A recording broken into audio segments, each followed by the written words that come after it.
Oh my god, this is ridiculous. Brad, you're walking on water. You are Beer Jesus. I'm the Beer Jesus. I just want to say, this is probably one of the best experiences of my life. Live it up, live it up, live it up.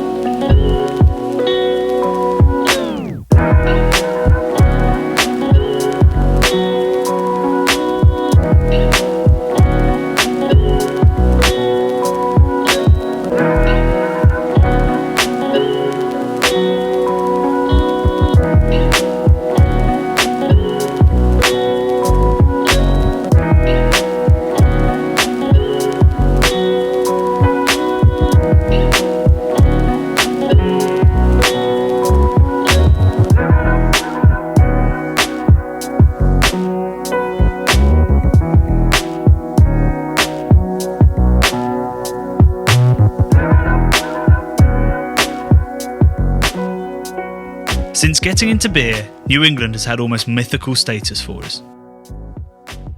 Back in 2013, when we founded the channel, bright-eyed and naive, we heard of beers like Heady Topper, the best can of beer in the world. We imagined breweries like Allagash, where one wit fan had annexed a small part of Portland in the name of Belgium. We saw photos of IPAs we didn't even recognise as beer from a brewery called Treehouse that had challenged the notion of what could be called a pale ale. In 2015, we shot a video where we compared Pliny the Elder to Heady Topper. In truth, they were incomparable without some vital context. But we didn't know that, nor did we know that the video would hit 55,000 views and help send us on the incredible journey we're on. It helped us grow as a channel, and it encouraged us to go see these breweries, to get that context, not just geek out over a bottle or a can from several thousand miles away.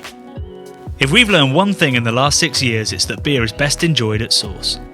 The best beer memories are made when you can taste it as the brewer intended, in the place that it was made and with the people who inspired it.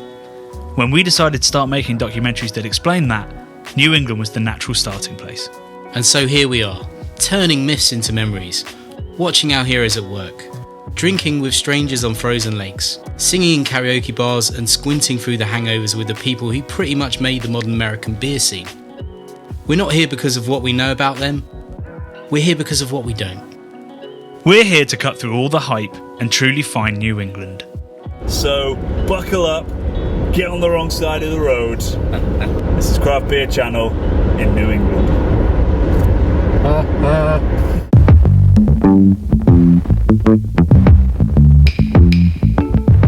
So the first stop on our trip had to be Allagash. So that's kind of where New England brewing all started. It's the first chapter in the story. Allagash is like nearly 25 years old. Wow. So they were around from... Before we were calling it craft. Yeah, pretty much. Wow. So we're going over there to chat to a guy called Jason, who's the brewmaster. He's been there almost since the start. I think he's the third employee. So he's been there for a long old time. And he's responsible for lots of the recipes, including Allagash White. It smells like lamb and meringue pie, doesn't it? It's beautiful, man. And, you know, what we want to find out is it's super interesting that a beer like Allagash White, which is just about the least trendy style in the world, how that has done so well, and I think it's still growing, compares and competes with all the hypey stuff that's going on. You know, the Hill Farmsteads, the Heady Toppers of these world that, you know, everyone talks about constantly, and yet I think we'll find that when they stop talking, everyone's crushing Allagash White. And the other thing we're going to learn about is all the amazing stuff that they do. So they're Belgium influence, which is really unusual in today's world, let alone back 25 years ago. So we're going to have a chat about the fact they got a cool ship and do lots of really cool mixed firm stuff. And Jason's kind of the figurehead behind all of that.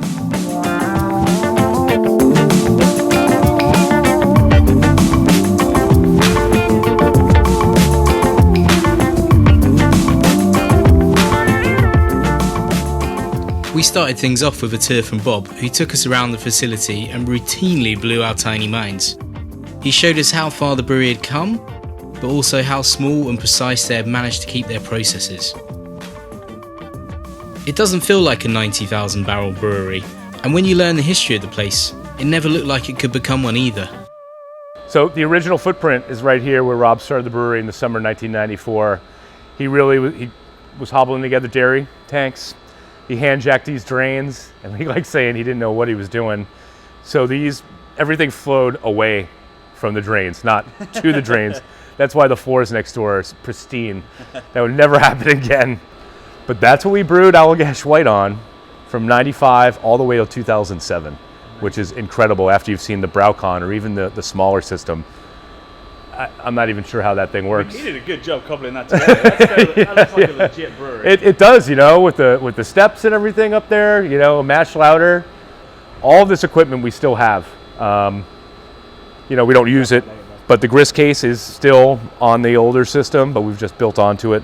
The mill we still use up on the mezzanine for pilot batches, for small stuff. The lauter tun, mash lauter, we used that lauter tun up until only about 3 years ago on the older system. Now, we had it here, but then we needed space, so it's in our warehouse along with our whirlpool. Yeah. But can't throw that stuff away, ever. Their first brew kit isn't the only old thing in the brewery. Mixed in among the shiny steel and throughout their maze of extensions is wood. A hell of a lot of wood. All aging beer, whether it's mixed firm, spontaneous, or for their gorgeous bourbon barrel-aged triple. So we've got everything. We've got barrels, we've got pudgeons, we've got some horizontal foeders. A cool way to explain some of these, terracotta pots, which is kind of cool, getting to like ancient Egypt. But a cool thing is, beside, if it's not coolship, what we're doing out here is you could take a golden ale, you can inoculate it with our house Brett and put it in oak neutral. You have golden Brett. Same recipe, same yeast, you put it in a brandy barrel, it's a different beer, it's a Vora. You can take the two and blend them. You can take that blend and put it on fruit, all kinds of things. So what's going on out here, it's just the possibilities are endless.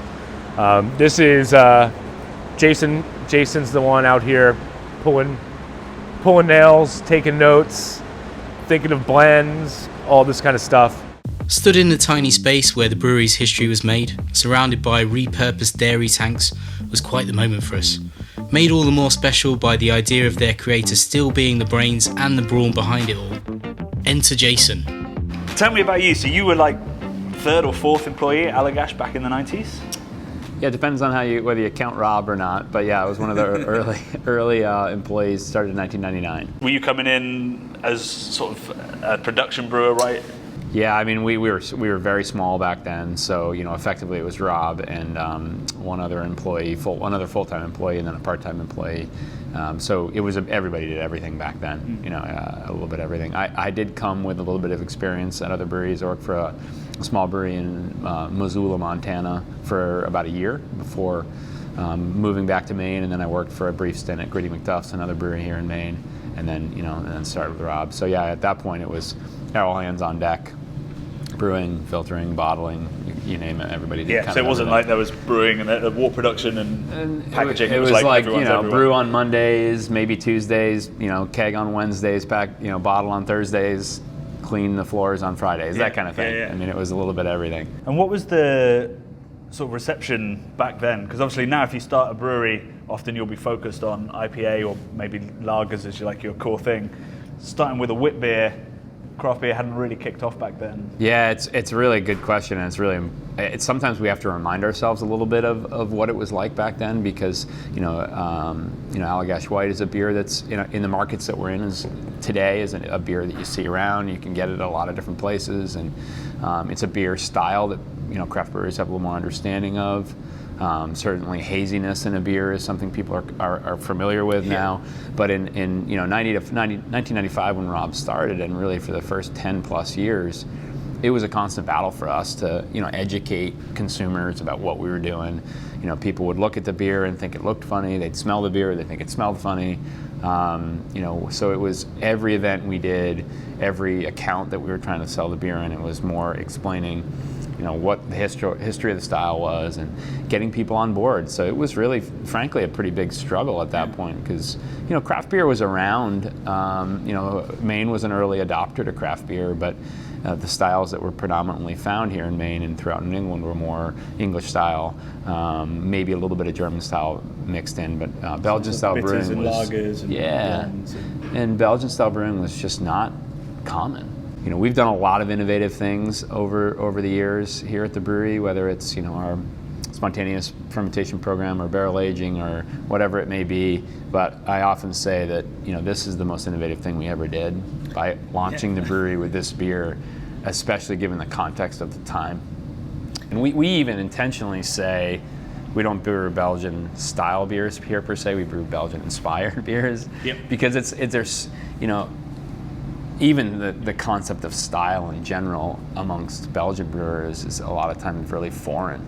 You know, if you were to ask a Belgian brewery what style their beer is, they look at you like you're crazy. Like they don't necessarily think of it that way. That's just our beer. This is the beer we make. And that kind of philosophy and approach to making beer, it certainly influences us, but I think it's influenced American craft beer dramatically. So, you know, in terms of think outside the box. Don't just think about classic ingredients and classic approaches.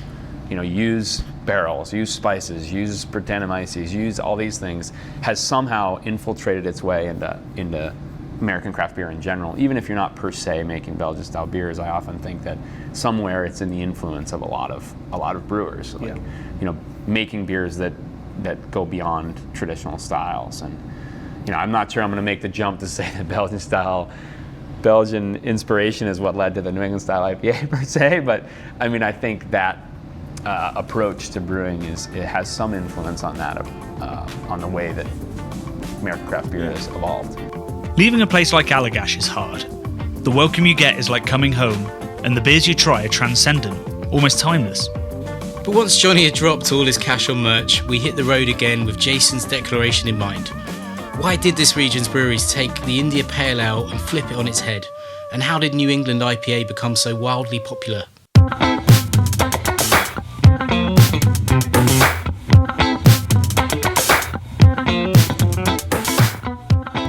Jonny, where are we going today, mate? So, if we want to really learn about New England IPA, like its origins, like the original ideas for it, we should go to where it kind of started. Yes, good idea. Origins. So we're headed to the Alchemist, which is a bit of a bucket list for me. So these guys kind of invented the New England IPA. A guy called John Kimmich in his brew pub in Waterbury, which I think we just went through. He was brewing lots of stuff in a brew pub there, including a beer called Heady Topper. Now we all know about Heady Topper. So New England IPA is sort of characterised by three certain things. One is the amount of esters, the amount of yeast flavours you get from it. Two is complete lack of bitterness. Right. And three is sort of a juicy, sweet aroma and really thick body. It's totally different to West Coast, isn't it? Exactly. It's not got that bitterness, like you say. So what we're going to ask John is where he got the idea for that from, and obviously where he thinks his differs from a New England IPA, because at 80 IBU, Heady Topper is bitter as fuck. And so I'd love to know what he thinks of, you know, what's come out of the style of brewing that he kind of invented. As it turns out, John is some kind of mad genius. Somewhere between Professor Frink and Hugo Drax from Moonraker. In a gilet. We follow him in nothing but awe, around a brewery that makes sensational and finely tuned beer, but has its fair share of unusual elements too. Namely lots of dogs and... I like Big Bird, so who doesn't like Big Bird? That's what happens when you have more than one Heady Topper and you have fathead.com on your handheld supercomputer. 3 days later, Big Bird shows up in the mail. With the venerable Big Bird watching over us, talk starts with his house yeast, Conan, which has famously been, shall we say, borrowed by breweries and yeast banks all over the world who want that hazy look, rich body and signature flavour. It's fair to say that this is the yeast that started the New England IPA revolution, and many of the breweries around the world making it are using derivatives of this yeast. Today's episode is brought to you by the Leather Beer. You can see on some of these tanks you've got new Conan. Yep. So is that a fresh pitch of that yeast? Yep. So we go a certain number of generations before we bring it back in again. Yep. So any yeast will go through a curve of flavor profile. I mean, I've been using that yeast for 20 plus years. So I'm very aware of what it does all the way up to 100 generations. I mean, those years in the pub, I had total freedom to like push it through all different kind of situations. So I'm intimate to what that yeast is capable of. It's an amazing yeast, but there's a lot of amazing yeasts out there. You know, a lot of people focused on that as the heart of everything, and it certainly is a major part of the flavor profile. But you try a million beers that are made with what they're calling that yeast, what they're getting out of our cans, and I haven't had one yet that that has nailed it. You know, which makes total sense. I mean, because nobody's getting what we use. You're getting the runtiest of the runts, The tiny little samples that actually made it into a can and finally settled on the bottom. That's starting point, you know. So I attribute so much of the super milky, murky beer out there to that. I think they're using that bastardized version of our yeast that they're buying from all these yeast labs. Yeah. And because it hangs in the beer, obviously, because those are like the least flocculent cells out of a gajillion cells. So everything that you grow off of that is going to have those characteristics. So they're all going to be not want to flocculate when you use it from then on. So that's why you see so many of these beers, I think, that taste vaguely of our beers, but are just like mud. Along with using only British malt, John has a very particular approach to his hop selection, which means all those who think Heady has changed over the years are right. But it's definitely for the better. So every year, kind of February-ish, that's when the New Year's version of these beers is being released to the world. So it's a really cool process, because I go out west and I select the lots that I want, specific lots within the whole harvest of all these hops. So that's when I design the flavor of Heady Topper and Focal Banger, what they're going to taste like for the next year. So you're making a tweak each year, Sure. let's Some say breweries it's going to be a little bit more like this year. Some breweries take a different approach to it, and they will. Some breweries will try to hit that window perfectly every year. So they will pick certain lots that fit their target. To me, when I go out there, I want the stuff that just sets my senses on fire. The one that is like, that's the one. That's what I shoot for every year.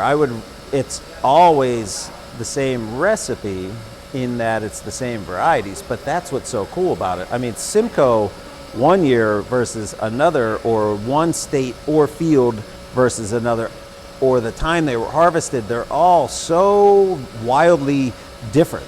They're in the same ballpark, but when I say wildly different, literally I'm talking specifics. Yeah. You know, to most people it would be like, oh, these are all the same, but to a trained nose, you can really gravitate toward what you want. So it's fun, because like the hops we selected, oh, so good, and it all just switched over recently. So you're not going for the same, you're going for better, like the best ones. I'm going for the best example of what I can buy every year. I want it to be, oh, bam, this is 2019 Heady was like, wow, you know. Every year it's wow, but it shifts and undulates within that kind of zone of what it could taste like. Because some years Simcoe's like all cat piss, and some years it's all pine, and some years it's nothing but fruit. Yep. It's finally coming back into that catty, like that zone where it hasn't been since like the mid-2000s. Like it's gone through a big evolution through these many years, and so now this year it was like, oh, this is like it used to be, you know. So it's cool. The Heady is dynamite this year, in the sense that it tastes even more like weed than before. In creating the New England style, John has made something he thought was unique to him. So what does he think of the beers that have come from his way of thinking but have been taken to different extremes? For better or for worse, not many of the New England IPAs we taste these days bear much resemblance to the Alchemist, and I think John agrees.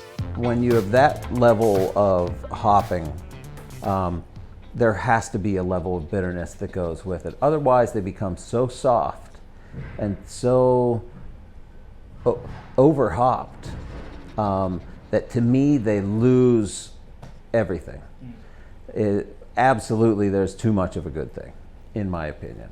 I've tried everything under the sun. You name it, I've tried it. Because people probably bring it to you and go, hey. Well, aside from that, I mean, myself, in my brewery, have tried all different levels of hopping, different times of hopping, this, that, and the other thing. I mean, what we settle on and do here is what, in my opinion, is the best way to do it. You're ridiculous. You got to get down, Cookie. Come on. So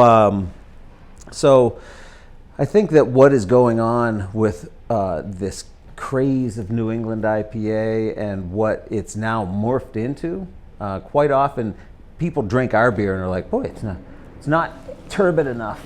It's not hazy enough. It's whatever. It's old school. I like it when people call our beer old school. There are people that are being raised on these incredibly soft, chalky, and frankly undrinkable versions of this style. There are breweries out there doing it very well, but again, like anything, there are a lot that are not doing it well. What I find amazing about IPA is its thirst quenching ability. That crisp, beautiful, bright mineral blockiness that supports all of that hop character and makes it refreshing on your palate, and makes you want that next sip. That's what I'm striving for in an IPA. That's, in my opinion, what it should be. What I find more often than not with those soft ones is it smells great up front. That first sip, you're like, and then I quickly lose interest in them. There's nothing draws me back to have that next sip. Suffice to say, we were thirsty for more. So after a delicious luscious, we headed to a young upstart hazemaker in Burlington, 40 minutes drive away. John has been pretty down on most New England IPAs, but Foam is a brewery John likes, so we were intrigued to see if it was different to the kinds of IPAs we were used to.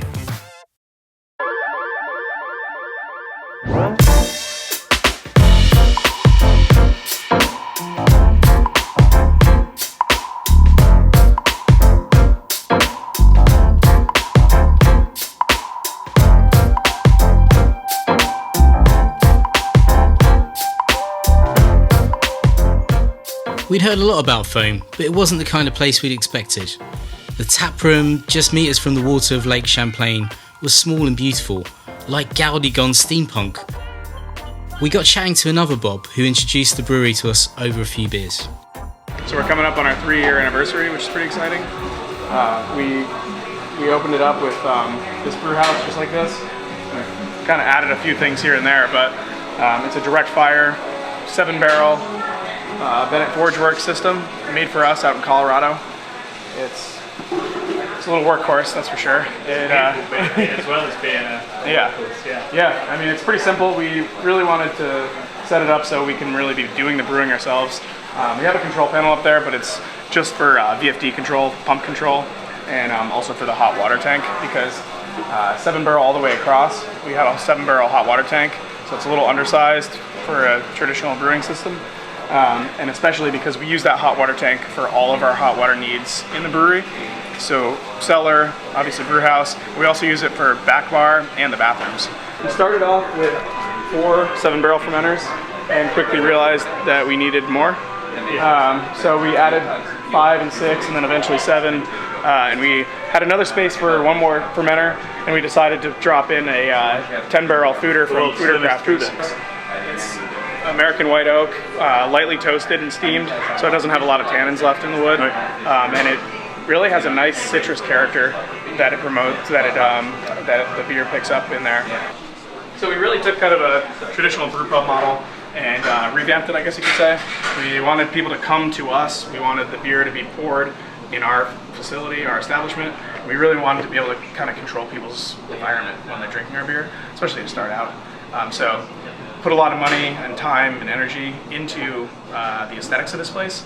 We worked with a gentleman named Russ Bennett as our general contractor, and he's kind of famous in the music world in a way. He's behind the visual stuff and all the art installations at Bonnaroo Music Festival, Boston Calling, and all the Fish festivals. He lives in Waitsfield, Vermont. He's a very eccentric person, a really cool person to know. He's known as the Wizard of Awe. He kind of looks like Gandalf. Big white beard. But he's a bit psychedelic. I love your totally. Your like iron. Yep, that's actually the foam sign. Yeah, over the copper.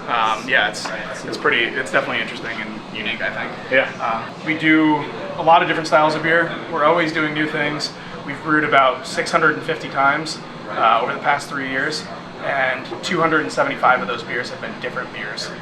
So that includes double IPAs, pale ales, the big hitters, of course, and then we have our mixed culture foeder beers. We have any style you can really think of. We haven't done a brown ale, but maybe sometime.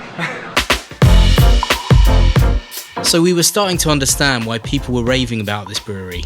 The approach, the aesthetic, the variation in the beer were all incredible for such a young brewery. The relaxed, organised chaos had a feel of many busy hands, and that turned out to be right as we sat down with another founder, John. So I'm here with John, one of the founders of Foam. Yep, I'm one of 5 of the founders and partners. The five founders is quite a lot. What's the story of Foam at the start? Five partners is quite a lot. Thinking back, I can't imagine doing it with anything less than 5 partners, knowing how much work it's been. But we actually all connected at another brewery in town. We all worked at Switchback for a little while. That's how we overlapped. And all kind of had a shared vision for what we wanted to do, had some experience in the industry, and complemented each other in different ways. So it was actually quite natural. When you're starting a business, people will kind of tell you, don't work with somebody just because they're your friend or just because they're good at their job. And thankfully, we were able to have both experiences. So we knew we could work together. We knew each other's strengths and weaknesses, and knew that we could sit back and have a beer at the end of the day and get over any hurdles that had come up. So Todd, who was he's like the most experienced brewer among you guys. Yes. He had a sort of a side project already that was mixed firm. Yes. So Foam was kind of started. The concept was started by Bob, our head brewer, one of my partners, and Sam, another brewer, and one of our partners. They were starting the concept of Foam while Todd was actually pretty far along with House Fermentology, which we now kind of defer to as our side project mixed fermentation barrel program. And so Todd was working on that while they were scheming up Foam, while that was all happening, Todd was actually all of our boss at the time. He was the production manager at Switchback. Tangled web. Yeah, it was a tangled web of things. And one day, Bob and Sam invited Todd out for a beer, and apparently he thought that they were going to quit, and so he was not in a very good mood. And then they actually invited him to start the brewery with him. We're quitting, but can you come? Come with us, yeah. So Switchback was getting pretty big, I think, at the time. You guys started small here with a brew pub kind of vibe. Was that because you guys wanted the smaller approach, the hands-on approach to brewing?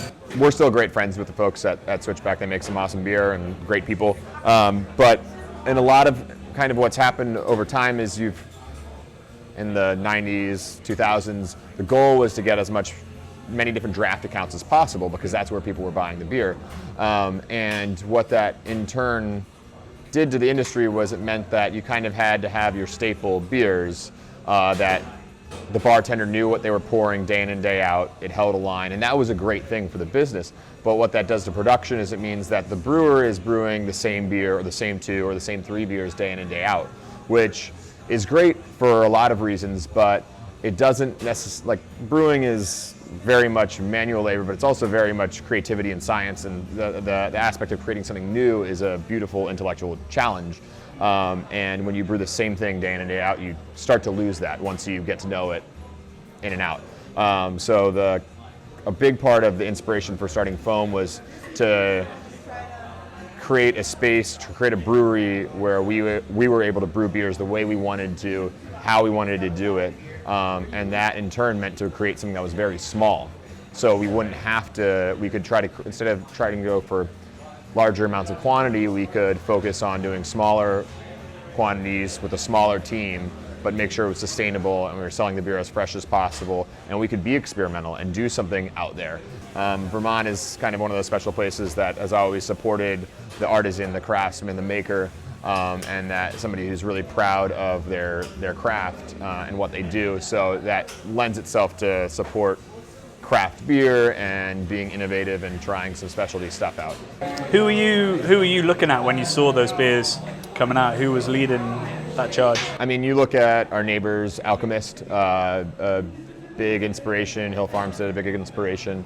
Yeah, I think it was this kind of mix of, we look up to these 5 different breweries and what they're producing and the way that they're making these beers, and then kind of picking our favorite parts of each one, you know what I mean? Like, well, this has been really phenomenal in this beer, but if we were to change it, what would we look to do? There's no true, totally new ideas. Like brewing now is like, I love that and that and that, and that's kind of how New England came about. Like this kind of wit beer, English bitter, IPA thing that came together with yeast esters, aromatics, soft bitterness. Yeah. When we opened up, we had a Pilsner on, we had 2 Saisons, a wheat beer, and then a couple of hoppy options, which all kind of fell into that softer, more aromatic arena of IPA. This is when we first opened up. People were starting to use different terms for what that was, but it wasn't accepted that it was New England IPA. There was still debate whether it was Vermont IPA or New England or just IPA. So we were just brewing hoppy beers the way that we enjoyed drinking them, and that tended to have a gentler bitterness, really focus on the aromatic qualities. And yeah, I think next thing you know, we were having folks line up for those beers, and we were brewing them more and more often, and it kind of just snowballed from there. So more on what he just said in a second. But as you could probably see from that interview, the light pouring through the big warehouse windows was stunning. So we packed a few cans to go watch the sunset. John mentioned it was worth heading to the lake to see it, especially since you could bloody walk on it.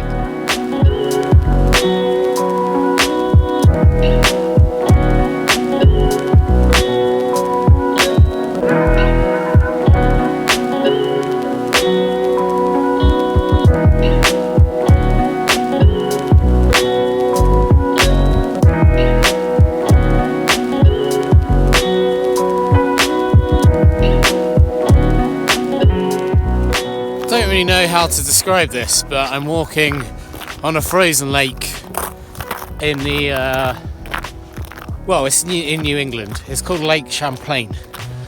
It's pretty insane. Look at this sunset, it's incredible. I'm fucking freezing. I reckon it's about -10, but this is one of the most beautiful things I've ever seen. We just met some lovely New Englanders, shared a beer with them. It's a special place. Hey, good boy. Good boy. Wow. Yeah.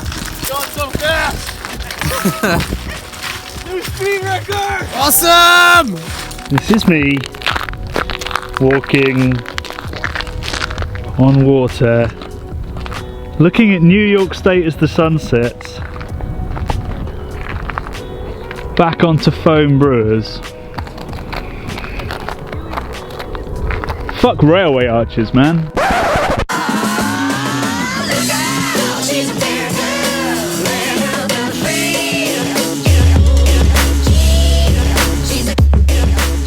Right, enough figure skating, let's fucking do it. Let's talk about New England's least popular export, the haze brew queue. Now on the one hand, I feel like we shouldn't be queuing for foodstuffs like we're in communist Russia, but on the other hand, if there's demand for it and people don't mind, who are we to judge? We've never witnessed a true beer queue before, so we hit the road again and headed to Treehouse, a brewery that we love, to see what we thought of it after waiting 2 hours for a 6-pack. So this is the brewery I think that lots of people think of when they think of New England and New England IPA, and they have an incredible site there. I went there 2 years ago, and it was 3 years ago, and it was a small space, very beautiful, very family kind of orientated. With I think they had their girlfriends and their wives and their mums and their dads helping out. This time it's a big operation.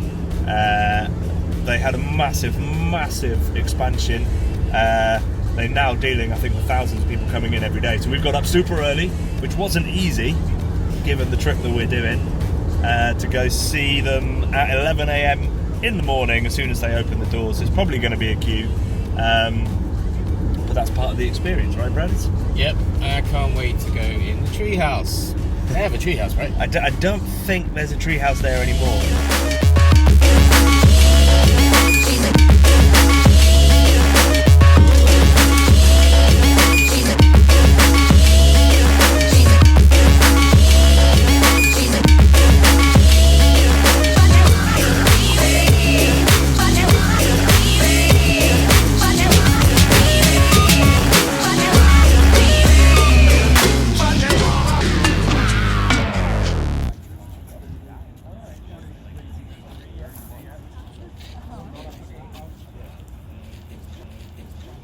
Jonny, I know we wanted a queue for the dock, but Yeah, this is a bit much. I immediately regret waking up this morning. Maybe it'll move fast? But it won't know, will it? No, Brad, probably not. So, Brad, how was your Treehouse experience? It was long, and there's way too much queuing. But we did get this King Julius, King of the Juliuses. And I mean, now you look out there at it now. It's kind of cool. It's got a nice festival atmosphere. Yeah, just no drugs, but yeah, festival atmosphere, sans drugs and music. Just the queuing.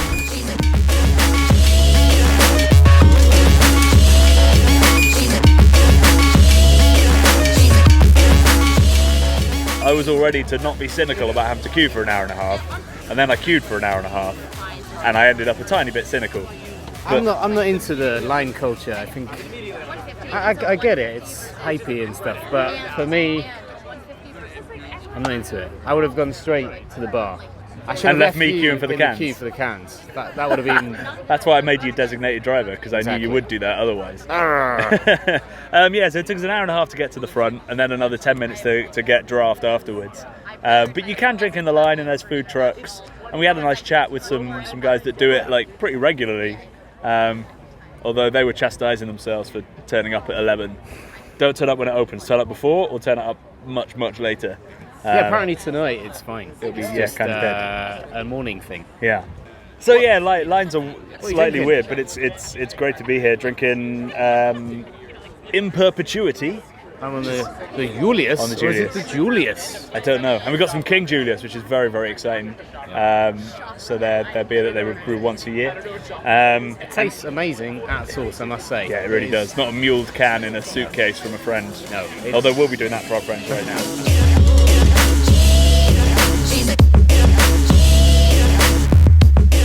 So we'd sum up queuing for a beer like that as something you only do once. It's not a great experience, but we get why some people might enjoy or perhaps tolerate the camaraderie, the chats and the tinnies in the line. Thankfully the line was a lot shorter at the barbecue restaurant down the road, where you can take your hard-earned beers for some serious indulgence.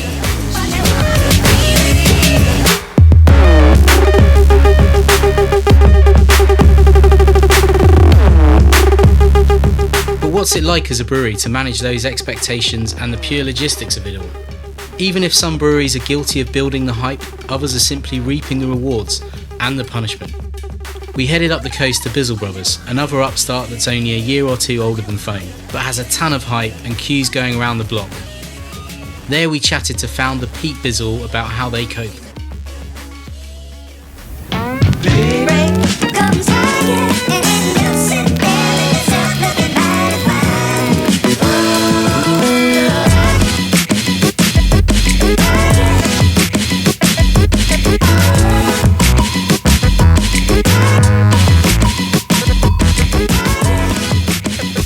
So I'm here with Pete and Alex from Bissell Brothers. Thanks for joining us. Absolutely, yeah. Thanks for coming in. Not at all. Such a beautiful space. I had Yeah. no idea. Oh, thanks. It's pretty special. So you guys, I was going to say you are sort of younger on the scene of New England, but actually 5 years means you're probably one of the older guys now. Oh, it's funny, yeah. You don't think of 5 as being a seasoned veteran, but things have changed so much since we've been in business. Yeah. There's a whole new wave of brewers in this state and everywhere that are a whole generation of ideas and different takes on beer. So beer is not slowed down at all. In our relatively, what I thought was a short time being open, we've seen a lot, and we're continuing to see things change. So I mean, demand has been huge, and I think something that New England's become synonymous with is sort of the lining up for your beer, which you wouldn't have expected 10 years ago, but now people want to come to the source and they want to get it here. How's that been to see people lining up, around the corner? It was crazy when it first started at the original place. It was validating, I think, for a minute, but then it was a little bit nerve-wracking. You got to deal with this. You've got a problem, and I really think that we did a good job with addressing that. Not saying, okay, let's triple down on production and put this in every convenience store and go to all these other places that we could have gone with it. We just really worked to process people fast when there is a line, to really make it a memorable experience, to give the customer validation, not just in getting this beer that they perceive as valuable, but to really make the experience part of it. Yep. And we think a lot about that. What's it like to stand in this line? When we were first getting into this, some of those pilgrimages to breweries where you walk in and it's like, wow, we're here. This is crazy. It's exciting. It should be fun. Yeah. And I think for a lot, there's a lot of people that I see in the line all the time. It's fun for them. They're not feeling put off by having to wait. They're feeling excited. They like being the ones that can tell others in the line, here's how it goes. I've done this before. So it's like a bit of ambassadorial kind of. Yeah. So for some people, it really is. That's part of the experience. It validates them to get something that people are waiting for. You're getting something special. It's only made here. So I think it's helped us as a company to look at the phenomenon of lines and line culture from all angles. Not, okay, people want this beer, let's make more of it, but not do anything to speed up the process, or to look at it and turn the stone over every which way to think about the psychology of why are these people queuing? There's something there. Can we use that to make the whole experience just really great for them? If they already are down here and they're willing to wait for an hour, let's maybe make it so they only wait a half an hour and they still get that feeling of validation, but it's just easier for everybody. It's easier for the staff. So it's been fun to look at the science of it and the psychology of it, and really try to wrap it into making it the best experience possible. Make it and part more, of the experience, not a barrier to it. Yeah. No, yeah. Is it still IPAs they're coming for, or is that getting a bit more diverse as you get more diverse as a brewery? There's a couple beers that we release throughout the year that we anticipate high turnout for. Some of our bigger barrel-aged stouts, our fruited beers. We actually had the first release from a beer from our second facility here in Portland. It's called Seed, and people are familiar with the name. It's been released in cans for some years as a kettle sour. This was the first time that it was a traditional farmhouse ale, aged in wood for a prolonged period of time and then bottle conditioned. And people came out in a big amount for that. But primarily Swish. In the summer, there's usually a line on Saturday regardless of the release. Yep. But overall, we're seeing that line culture go away slowly but surely as more good producers enter the market. Yeah, there's more choice for you to go to the lines between between all these amazing breweries. Yeah. Understandably, all the breweries have been at pains to point out the stuff they do outside of IPA. And while it's the style that dominates, it's a recent development. New England has decades of brewing history that predates its eponymous style. To learn about that and all of the things going on in the scene, we headed into central Portland, a beautiful, historic and, shall we say, kooky harbour town with surprisingly rich food and drink scene. What do you got there, brothers? I got me a whoopie pie. What's a whoopie pie? Whoopie pie is basically an American has taken a Cornish pasty format into cake form, and it's like a sort of carryable, shove in your mouthable cake. Good. We like them. After a few hours exploring and a visit to the most famous craft beer bar, Novare Res, we went to Liquid Riot, a brewery and distillery down by the water, for a few drinks with Carla Jean Lauter, beer columnist for Maine Today, and someone who has watched the scene grow from local curiosity to world-famous attraction. How long have you lived in this I have lived in Maine since 2009, but in New England in general since 2000. So I've been here almost 20 years in New England. So you've seen the full arc, like you've seen Allagash grow from. Oh, absolutely. I remember visiting Allagash when it was weird to go to a brewery. It was an industrial space. They didn't really have a tasting room, but you could sign up for a tour and then you could have a couple of samples afterwards. And a couple of years ago, I think it was about 5 years ago, they changed the law here that said you could have a tasting room and you could charge for samples and you could kind of make yourself more of a destination. But before that point, especially when I started getting into craft beer, I was a weirdo for going and visiting these industrial spaces and kind of making sure I had closed-toed shoes on so that I could take these tours. Whereas now, visiting a tasting room is definitely part of Maine's culture around its beer. You go there, you hang out, you can bring your dog to half of them and sit outside on a patio picnic table and just have a great time. But it's an experience that's happening in the daylight, it's happening with families, and that has totally changed since when I first started to kind of get into beer. Has it got more diverse? Because there's always a fear that this obsession with IPA has kind of got out of hand, and particularly in New England where you've invented a whole new style to continue that growth of IPA. I mean, I think there's always a conflict there, right? Like people who are very into IPA are always going to demand and want an IPA. So it is a moneymaker. If you're opening a new brewery and you don't have an IPA, it's a risk. You are always going to make money and people are always going to come in and ask for that IPA. But in that situation, people have really taken advantage of the broad scope of people who might enjoy beer. The people who love bitter coffees might really love some stouts. The people who love, sour and fermented foods might actually really love, a wild ale, something like that. And I think what's really happened in Maine is that, there are definitely breweries that fall into that, like, I'm a haze brewery, I'm making, 5 different types of the same, kind of IPA, but there's so much more to that that's all readily available, and it's being distributed to places like Portland, so you can get them side by side. You don't necessarily have to go to them to get the whole diversity of style, but I love to see new styles come about, like the brewed IPA kind of making its way, but I also like to see older styles resurrected. So like I recently wrote about a Doppelbock coming back, that's a thing that people don't brew anymore, but people, when they have it, they go, oh wow, this is a totally different experience than drinking a hazy IPA. Yeah. So we're here at Liquid Riot, which is pretty much on the waterfront in Portland. Huge variety of beers on tap, all from one brewery. And then spirits. And also a distillery, Yeah, so we've come across quite a few distilleries. Is that a movement that's happening now in... It is. I would say in the last 2 years there's been a little mini boom of them. A lot of them, they're kind of making those spirits and putting them in barrels and kind of waiting, to see what comes out on the other end. But some of them have done a really nice job of just kind of taking advantage of the fact that local is a real huge value here. People want local food, they want local beer, and they also want their spirits to be as local as possible.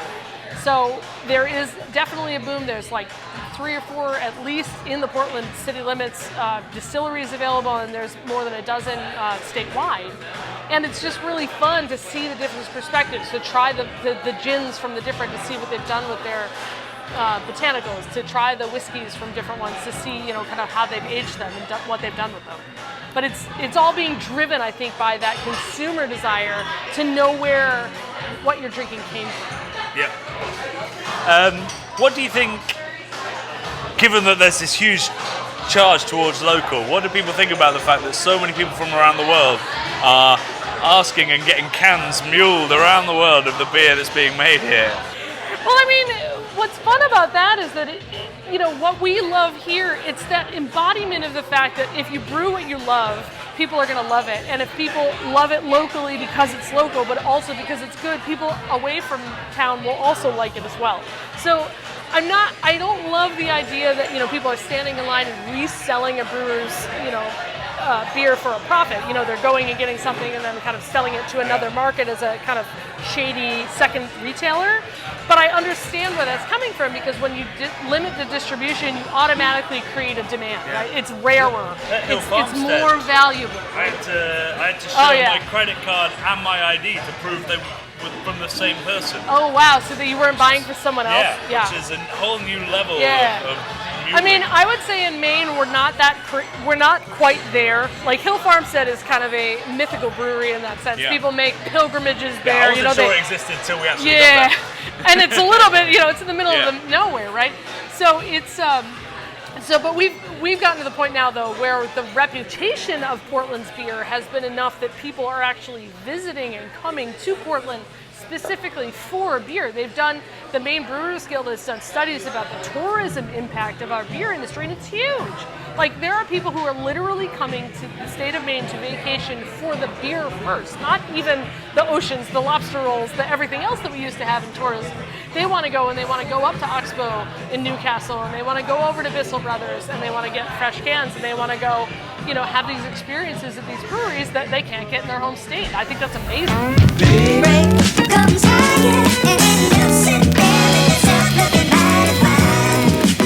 So after that enlightening and serious chat, things got kind of out of hand. We did a crawl through all the best spots of Portland, like Oxbow, where Brad had a slight prima donna moment. Mate, what's this pour about, you bastard? I ordered you the wrong thing. It is 10.5. I don't want a bloody thimble, you dick. And some of the worst, including, to our eternal shame, a karaoke bar.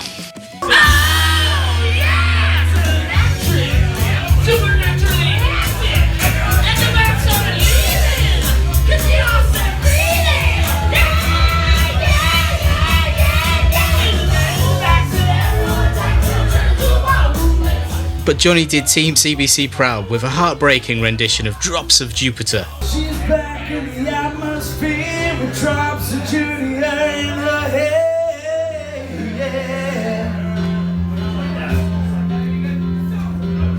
She acts like summer and walks like rain. Reminds me that there's a time to change. Great that you might have taken me, Plain old Jane told a story about a man who was too afraid to fly, so he never feel that. But tell me, did the wind sweep you off your feet? Did you finally get the chance to dance along the light of day and head back to the Milky Way?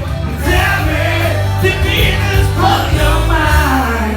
Was it everything you wanted to find? And did you miss me while you were looking for yourself out there?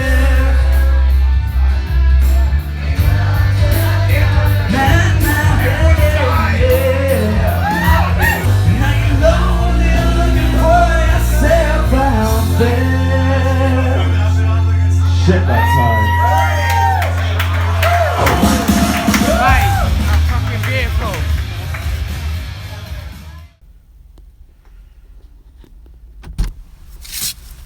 Hello. Coffee and donuts for a hungover Brad. Let's He's filled the cup holders with his sunglasses.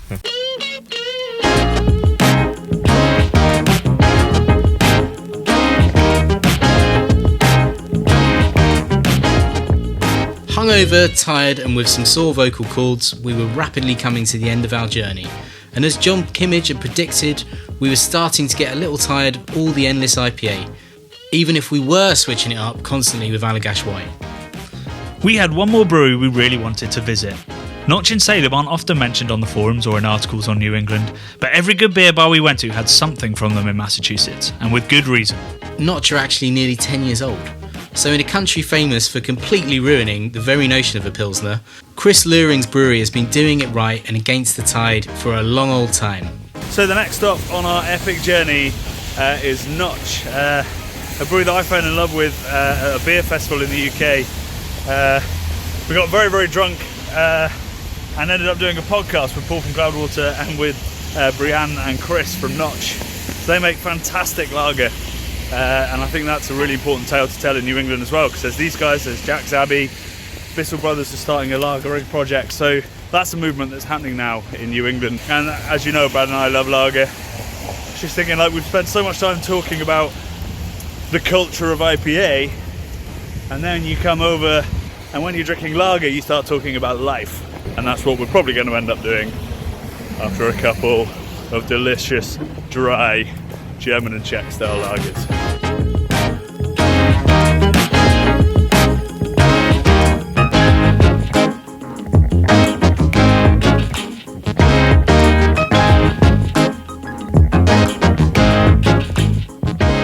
So I'm here with Chris, founder of Notch, and even doing brewing today. There's not a lot of founders that get to do that these days. No, I still jump on the brew house once in a while. This week twice, we had a brewer go down with a shoulder injury, so I'm filling the gaps. Yeah. And I don't mind that at all. No, you get to get your hands dirty and remember what it's like to be loading in the malt bags. And it's what I love, but I think any brewer that starts their own company realizes after a while you get away from the brew house pretty quick and you start running the company. So it's always a joy to get back in there. Yeah. So tell me, I mean, we're in a slightly unusual place for maybe Czech lager, German lager, particularly given that you're 9 years old. Like, that's quite an old company. Where did the inspiration come for that? I've been brewing since 1993 professionally. And in 2005, I took my first trip to the Czech Republic, and I sat in the Golden Tiger in Prague and had an epiphany about beer. And that changed everything. And I was really American ale, British ale guy, and I had that Pilsner Kel from the tank unpasteurized, and it changed my life. And since then, Germany and Czech Republic really been my inspiration for brewing because I love the beer so much. And technically, they're so challenging. Yeah. They're very, very challenging, and I love that process challenge where the ingredients are important, but the process really is so influential over the final beer. And as a brewer, that's what we love to do. We love process. So, I started Notch in 2010. And when I did that, because I've been brewing in the Boston area for a long time, I knew a bunch of brewery owners. And I started on this concept of modest alcohol beer at a time when high alcohol beer was really driving the market in Massachusetts. And so I wanted to prove this concept out that, Czech lager, German lagers of modest strength would have legs before I built a brewery. And so I did that for 5 years at other breweries in the area using their equipment in either contract or gypsy brewing, as it used to be called. Yep. And then we proved out that Notch was successful, and we brewed a 10,000 barrel brand, and it was easy to build this place at that point because we knew we had the customers. You were one of the few people doing that at the time, but now there are a couple of lager focused breweries. Like there's Von Trapp up in Vermont. There's Jack's Abbey. Is there something about lager in this region, or is that? I think there's diversity in this region. So Jack's Abbey, I think, started just after us. I mean, just really close. And Von Trapp may have been producing their smaller original brewery, but just before us. We all started around the same time. But I find New England has a larger diversity than most of the rest of the country in terms of the styles that are being produced by the brewers being produced. And you look at some of the brewers here that are really well known. Allagash, for example, a Belgian focus. And then you have the Vermont brewers who focused on hoppy pale ales, hop forward, not bitter, but flavorful and aromatic. And then you look at Massachusetts with all the lager producers that we have here. So I go to other parts of the country and I find a lot of sameness. And here there's a lot of diversity. I think that's why this scene is really cool. Yeah. But not only in styles, but then in ABVs too. Because we came out, I was like, what are you doing, right? Lower ABV, no one's gonna buy that. Well, people value that because they want to sit in a beer hall and have 3 or 4, right? And then go to dinner and not fall asleep.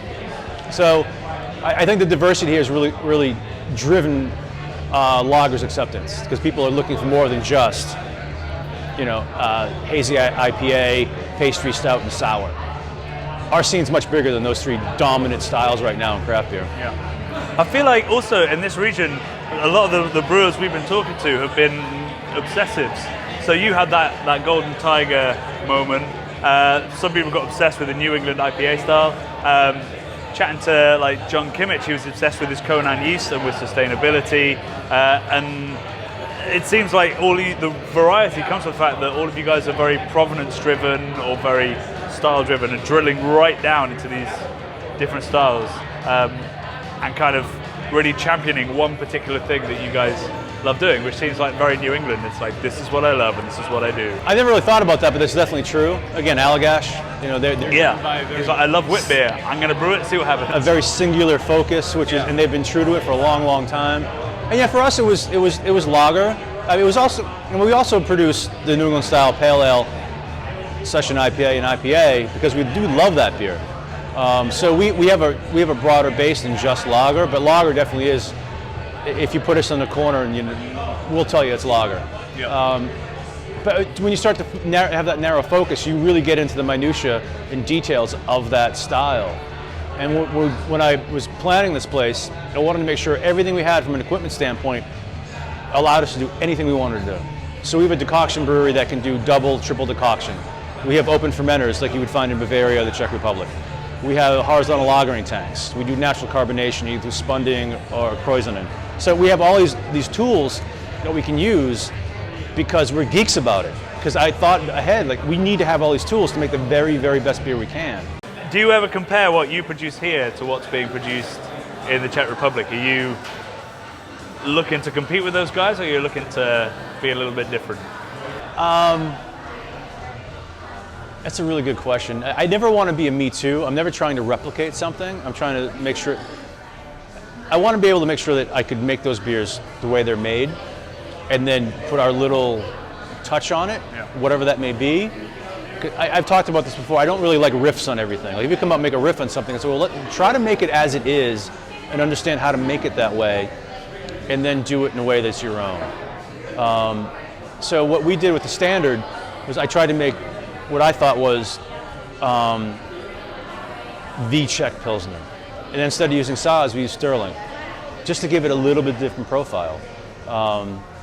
And so it gives a little more lemon than you would find in a Saaz. But then when we did Tenor, which is our 10-plate beer, that's all Saaz. Because F it, that's what I want to do, right? I want to have this straight up Czech session Pilsner at that kind of strength, but also in those same kind of nuanced flavors you would find in the Czech Republic. So we're not trying to copy the Czech Republic, but we're pretty damn close. We just want to put little our influences on it. But we're not going to dry up with fucking Mosaic or Citra in a Pilsner. So I think we can safely say that New England should be known for a lot more than New England IPA. What I'll now associate it with is an obsession with process and quality beyond anything we've experienced. Every brewery had something they focused on, from which they organically grew and diversified. We went 7 days without having a bad beer, and we drank from a lot more breweries than we got to show in this film. New England beer is on another level. More than that, they've built a wide-ranging, exciting beer industry that to a huge degree has made macro beer feel like the cottage industry trying to break through. It feels sustainable, and I use that word in every sense. Right, because we haven't even touched on the other greatest takeaway from the whole trip.